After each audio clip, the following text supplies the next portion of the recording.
Assalamualaikum warahmatullahi wabarakatuh. Bismillahirrahmanirrahim. Qala al-muallifu rahimahullahu ta'ala wa nafa'ana bi ulumihi fid dharaini amin ya Allah ya rabbal alamin. Sa'a ngalaporkeun saha rajulun hiji lalaki bi rajulin ka lalaki ka hiji lalaki deui. Inda Umar bin Abdul Aziz di ka Umar bin Abdul Aziz rahimahu muga ngarahmat ka ieu Umar bin Abdul Aziz sahallahu Gusti Allah. Faqala teras nyarios lahu ka ieu si rajul sah Umar. Ya hadza hei jalma. In syi'ta lamun karep anjeun nadorna rek mariksa ku kami pi amrika dina urusan anjeun.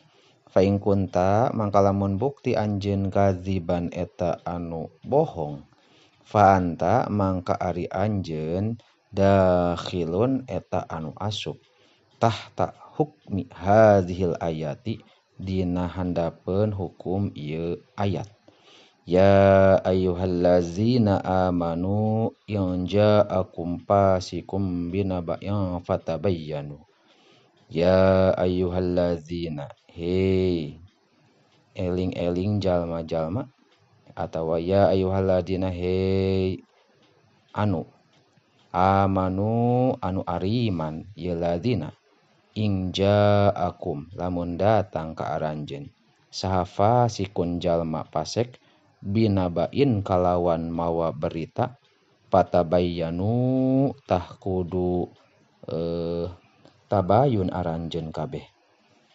Waing kunta saran lamun bukti anjeun sodikon eta anu bener fa anta mangka ari anjeun dakhilun eta anu asup tahta hukmi hadzihil ayati dina handapeun hukum ieu ayat. Hammajim masya'im binamim. Hammazin pirang-pirang jalma anu loba nyacadna, masya'in anu loba leumpangna, binamimin kana ngadu-ngadu. Pasakata tuluy repeh saha ar-rajulu itu lalaki walam yubdi sareng teu ngadatangkeun ieu si rajul jawaban kana jawaban. Wallahu a'lamu bissawab.